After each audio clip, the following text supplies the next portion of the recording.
చేతుల్లో వచ్చేసింది. ఓకే. అంతకుముందు చాలా మందికి నేను ఓ ఆర్జేనో విజయనో కూడా తెలియదు. ఇప్పుడు ఒక యాక్టివిస్ట్గా నాకు వచ్చిన మైలేజ్ ఏదైతే ఇది ఒక యాక్టివిజంలో ఆర్ ఎల్స్ న్యూస్ సెక్షన్స్లో ఇలా ఈ టైప్ ఆఫ్ న్యూస్ చూసే చాలా మంది వాళ్ళే ఉన్నారు. సో వాళ్ళందరి ఫ్యాన్ బేస్ నాకు చాలా వచ్చింది. ఇప్పుడు బిగ్ బాస్ ఎంటర్టైన్మెంట్ సైడ్ దీంట్లో ఇంత ఫ్యాన్ బేస్ నాకు వచ్చింది. సో రెండు కలిపి వికట కవిలో వాళ్ళు అంటారు చూడండి, అమ్మ ఇస్తుంది ఇది తాగుతావా ఇది తాగుతావు అంటే నేను రెండు కలుపుకొని తాగినట్టు, ఇటు సైడ్ నా ఎంటర్టైన్మెంట్, ఇటు సైడ్ ఉద్యమ స్ఫూర్తి, ఇవి రెండు కలిసి ఒక మంచి ఫ్యాన్ బేస్ తయారైందని నేను అనుకుంటున్నాను. రెండు రకాలుగా 100% రెమ్యునరేషన్ కోసం అయితే కాదు, ఖచ్చితంగా కాదు. అసలు దాని గురించి కూడా మీకు చెప్తారు, ఎంత వాళ్ళు ఇస్తున్నారనేది కూడా చూడకుండా సంతకం పెట్టాను నేను.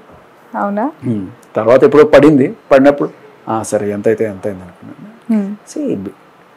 ఇవ్వకపోయినా వెళ్ళేవాడిని నేను బిగ్ బాస్కి వెళ్ళింది just because it's a big platform. నా ఫ్యాన్ బేస్ కనుక పెరిగితే రేపు నేను ఏదైనా ఒక మంచి పని చేద్దాం అనుకున్నప్పుడు నాకు వీళ్ళు తోడుగా ఉంటారనేది. బట్ చాలా మంది ఇప్పుడు మీరు ఎలిమినేట్ అయిన బయటకు వచ్చేసారు, మీరు బాబుని చూసుకున్నారు, ఇంటర్వ్యూస్ ఇవన్నీ కామన్ జరిగిపోతున్నాయి కదా, మీ ఫ్యాన్స్ నుంచి కావచ్చు బిగ్ బాస్ ఆడియన్స్ నుంచి వస్తూ ఉన్న ఒక ఏకైక గలం ఏంటంటే శేఖర్ అన్న మళ్ళీ పోతున్నారు, లోపలికి పోవాలని కోరుకుంటున్నాం, ఇవి వినిపిస్తూ ఉన్నాయి. మళ్ళీ రీఎంట్రీ అని కాల్ వస్తే శేఖర్ ఒపీనియన్ ఏంటి? వెళ్తా, కాకపోతే తిండి పెట్టి పని చేయించుకోండి అంతే. వాళ్ళకి కావాల్సింది పని కాదు కదా, కొట్లాటలు తగాదాలు తన్నుకోవడం అవన్నీ జరుగుతాయి, అవన్నీ కావాలంటే చేసుకోవచ్చు. కానీ పాయింట్ ఏంటంటే దానికి కావాల్సిన శక్తి ఉండాలి కదా మనిషికి. ఒకే ఒక వెజిటేరియన్ మొత్తంలో నేను ఒక్కడనే, అది ముందుగానే అనుకున్నా ఇట్లా ఏదో జరుగుతుందనే నేను ఇవి కంపల్సరీ నాకని చెప్పాను. But they don't care about it and I had to come back. ఒకవేళ కనుక నెక్స్ట్ టైం పిలిస్తే నేను గట్టిగా మాట్లాడుకొని వెళ్తాను. ఇప్పుడు మెత్తగా మాట్లాడారు, అప్పుడు గట్టిగా నిజంగా గట్టిగా మాట్లాడతాను. రైట్. ఫస్ట్ వీక్ లో శేఖర్ భాష చాలా యాక్టివ్ గా ఉన్నారు, మంచి పంచులు జోకులు ఆ ప్రాసలన్నీ బాగా కలిపారు. బట్ సెకండ్ వీక్ లో ఆ కంటిన్యూషన్ అనేది అక్కడే పోయింది. ఫస్ట్ వీక్ తో క్లోజ్ అయింది, వాళ్ళు చూపించలేదు. ఓకే, ఎందుకు చూపించరు? దేవక్క కూడా సేమ్ అదే మాట్లాడింది, మేము చాలా యాక్టివ్ ఉన్నాము, నన్ను వంట రూమ్ కే పరిమితం చేశారు బట్ చూపించలేదు అని చెప్పి. వై, ఎందుకు మీ యాక్టివిటీస్ ఎందుకు హైడ్ లో పెట్టింది బిగ్ బాస్? అది మీరు బిగ్ బాస్ ని అడగాలి, ఆయనకి నచ్చలేదు. బేసికల్లీ ఆయనకి కావాల్సింది ఈ రొమాన్స్లు లేకపోతే గొడవలు ఇవన్నీ కావాలి. నువ్వేంట్రా బిగ్ బాస్ జబర్దస్త్ చేస్తున్నావు అని చెప్పి అనుకుని ఉంటాడు ఆయన. సో అందుకని చూపించుండడు. కేవలం రొమాన్స్ చేసే వాళ్ళకే అది బాగా పనికొస్తుంది. అయితే ఆ కెమెరాస్ కి కనిపిస్తారా? ఏమో, ఎవరికైనా అది ఇంట్రెస్టింగ్ గా ఉంటుంది. ఇక్కడ ఏం జరుగుతుంది చూద్దాం, నచ్చకపోవచ్చు కానీ ఏదో చేస్తున్నారా వీళ్ళు అని చెప్పి చూడాలని ఒక కుతూహలం ఉంటుంది జనాల్లో. అదే కావాలి మాకు. ఓకే, ఈ మధ్య ఈ 4-5 days నుంచి కూడా బిగ్ బాస్ చూస్తున్న వాళ్ళందరూ అసహించుకుంటున్న ఒక ఇన్సిడెంట్, మణికంఠ హగ్గింగ్ ఇష్యూ. ఆ హగ్స్ ఏంట్రా బాబు, అసలు ఎక్కడ లేని హగ్స్ అని చెప్పి కాస్త తగ్గిస్తే బాగుండు అని చెప్పి మాట్లాడుతున్నారు. మీరు చూస్తున్నారా బిగ్ బాస్? లేదు, బట్ మీరు చెప్పినవి కొంతమంది చూపిస్తున్నారు మీడియా మిత్రులు, నాకు నచ్చలేదు. అది నాకు నచ్చలేదు. మేబీ అంటే ఇంకొకటి, నీకు ఆ కల్చర్ యాక్సెప్టెన్స్ ఉండొచ్చు. నీ కల్చర్లో మేబీ నువ్వు యూఎస్లో ఉండడం వల్ల నీకు అది ఓకే అనిపించవచ్చు. కానీ అవతల వాళ్ళు ఎప్పుడైతే నాట్ ఓకే అన్నప్పుడు కూడా నువ్వు చేస్తావే అది తప్పు. If they are not comfortable don't do it. And ఇక్కడ పాయింట్ ఏంటంటే ఇక్కడ ఆడియన్స్ కూడా కంఫర్టబుల్ గా లేరు. అవును, అదే పాయింట్. బాగా ట్రోల్ అవుతుంది ఈ హగ్గింగ్స్. సరే, హగ్గింగ్ చేసుకోవాలి, చేసుకునే వాళ్ళకి ఇష్టం ఉందా, ఎదుటి వ్యక్తులకు ఇష్టం ఉందా లేదా అనేది కూడా చూడకుండా కేవలం అదే పనిగా చేయటము అనేది అది ఎంతవరకు యాక్సెప్టబుల్ అనేది కూడా ఒక క్వశ్చన్ మార్క్. అండ్ ఇంకొకటి, హౌస్ లో ఒక్క క్షణం కూడా అర్హత లేని వ్యక్తి ఎవరైనా ఉన్నారంటే అది ఎవరు? అట్లా ఏం లేదండి, అందరూ మంచి ప్లేయర్స్. బట్ లీస్ట్ చెప్పాలంటే సోనియా. ఓకే, ఎందుకు శేఖర్ భాషకి సోనియా నచ్చలేదు? తప్పుని రైట్ అని వాదిస్తూ అవతల వాళ్ళని క్యారెక్టర్ అసాసినేషన్ చేయడానికి ట్రై చేస్తే నాకు నచ్చలేదు. ఆట ఆడుకో, దానికోసం హర్ట్ చేసి అవతల వాళ్ళని వాళ్ళ ఫ్యామిలీస్ గురించి మాట్లాడడము, అడల్టరేటెడ్ ఇట్లాంటివన్నీ నాకు నచ్చల.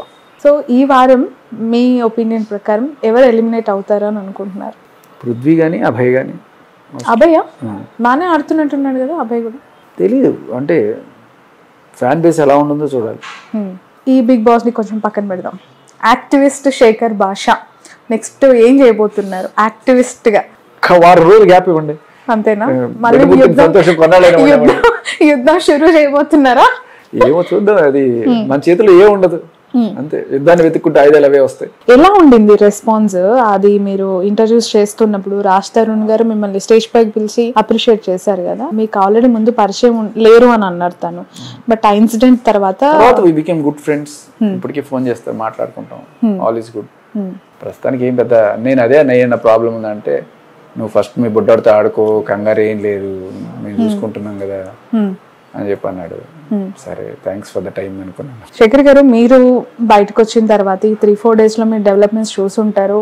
Of course you are a news person too, celebrity too. Jani master కేసుకి సంబంధించి ఆల్రెడీ మీరు ఈ యంగ్స్టర్స్ తరపున, పురుషుల తరపున పోరాడుతూ ఉన్నారు కాబట్టి ఏం జరుగుందని మీరు అనుకుంటున్నారు? ఎస్పెషల్లీ మీకు ఎప్పుడైనా అసలు ఏ రకమైన అంటే బయట మీడియా మిత్రులు వాళ్ళు వీళ్ళు చెప్పిన ఇన్ఫర్మేషన్ తప్ప నా అంతటికి నేనుగా వీళ్ళు సంపాదించిన ఆధారాలు ఇంకా ఏమీ లేవు దీనికి సంబంధించి. చూసింది విన్న దాని ప్రకారం నాకు ఫస్ట్ అనిపించింది ఏంటంటే, ఇన్నాళ్ళు లేని సడన్ గా ఇప్పుడే ఎందుకు పెట్టారు కేసు అనే క్వశ్చన్ కి ఆన్సర్ మీ దగ్గర ఏమన్నా ఉందా నాకు తెలియదు. ఆ క్వశ్చన్ ఎవరైనా అడుగుతున్నారా, అడగట్లేదా? ఇన్నాళ్ళు లేని సడన్ గా ఈ రోజే ఎందుకు? ఇది కామన్ అందరికీ వచ్చింది. ఇదే అమ్మాయి చాలా సార్లు వేదికల మీద ఆయన పొగుడుతూ మాట్లాడిన ఆయన, మరి అప్పుడు లేని సడన్ గా ఈ రోజు ఎందుకు వచ్చింది అనేది నాకు వచ్చిన ఫస్ట్ క్వశ్చన్. అండ్ ఆ అమ్మాయి చాలా మంచి అమ్మాయినే విన్నాను నేను. ఇలా ఏదో డబ్బుల కోసమో ఇంకోసమో చేస్తున్నది కాదు. బట్ మేబీ ఆయన నుంచి విడిపోవడం కోసం చేస్తున్నదా అనే ఒక డౌట్ పెట్టారు కొంతమంది. ఒకవేళ అదే నిజమైతే విడిపోవడానికి వేరే మార్గాలు చూసుకోవాలి తప్ప, ఇప్పుడు మనకి కలకత్తాలో జరిగింది, అది అత్యాచారం, భయ, ఇలాంటి వాటిని మనం అత్యాచారాలు అన్నాం.